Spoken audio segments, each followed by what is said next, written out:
শেখ হাসিনার বিরুদ্ধে বিশেষ করে পাবলিক মিটিংয়ে কেউ সাহস করে কিছু বলতো না, প্রত্যেকটা ব্যাপারে হস্তক্ষেপ করে।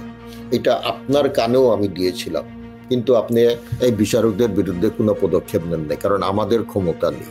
যে বিচার বিভাগের এই দৈন্যতা, বিচার বিভাগের এই অবস্থা, আপনাকে আমরা নিমন্ত্রণ করি, আপনি আসেন না। আমরা কার কাছে আমাদের বিচার বিভাগের কথা বলি?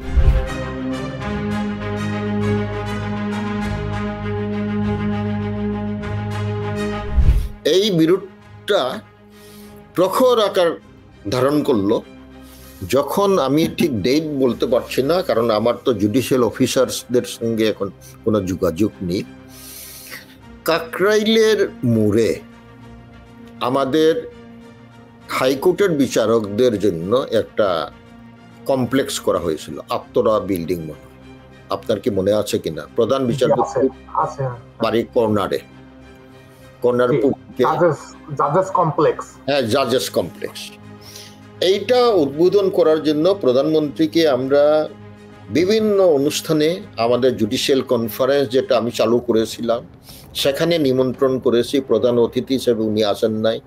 2টা কনফারেন্স আমরা করেছি তাকে বাদ দিয়ে। তারা হাও না নাও না বলে না।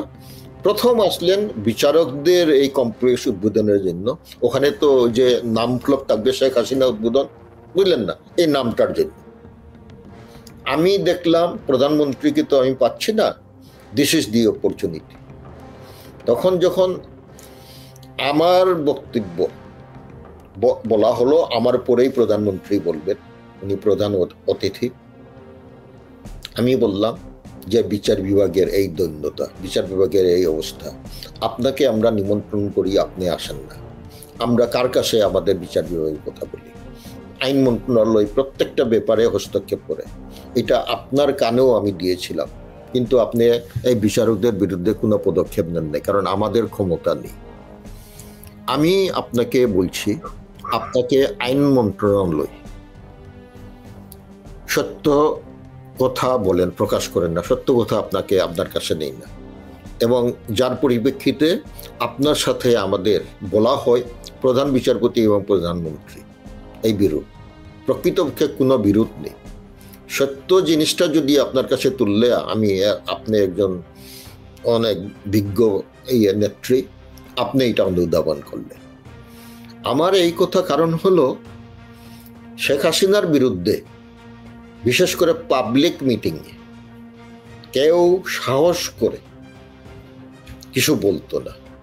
মাননীয় প্রধানমন্ত্রী, বুঝলেন না, তার বাবাকে প্রথমে সম্বোধন করতে হবে, এই দেশ সোনার বাংলা করতে চেয়েছিল, আপনি এখন এইগুলো ইমপ্লিমেন্টেশন, এইগুলো ছাড়া অন্য কিছু হলে উনি কোনো মতেই, কেউ সাহস করত। আমার এই কথা বলার সাথে সাথেই ওখানে তো অনেক অফিসার্স, মন্ত্রীরা সবাই ছিল, তারা প্রায় বীর কানাঘুষা আরম্ভ করলো। বেশ আপ্রুর একটা হলো। এরপরে সেটাই হলো একমাত্র মিটিং যেখানে যে শেখ হাসিনা স্বাভাবিকভাবে, আমার বক্তৃতার পরে স্বাভাবিকভাবে কথা বলতে পারেন। উনি একেবারে এলোমেলোভাবে কিছু কথা বলে উনি চলে গেলেন, অসৌজন্যভাবে, আমাকে কিছু না বলে। এবং এরপরে তো আপনারা মিডিয়া যেগুলা, এইগুলা এমনকি ইলেকট্রনিক মিডিয়াও আপনারা দেখবেন, প্রধান বিচারপতি এই বলছেন, প্রধানমন্ত্রী এই বলেছেন, 2 জনের ছবি সহ এইগুলা হলো। এটা আমি চাইনি আমার ছবি আসুক, কিন্তু এইটাই হলো এই দ্বন্দ্বটা প্রখর আকার ধারণ করে।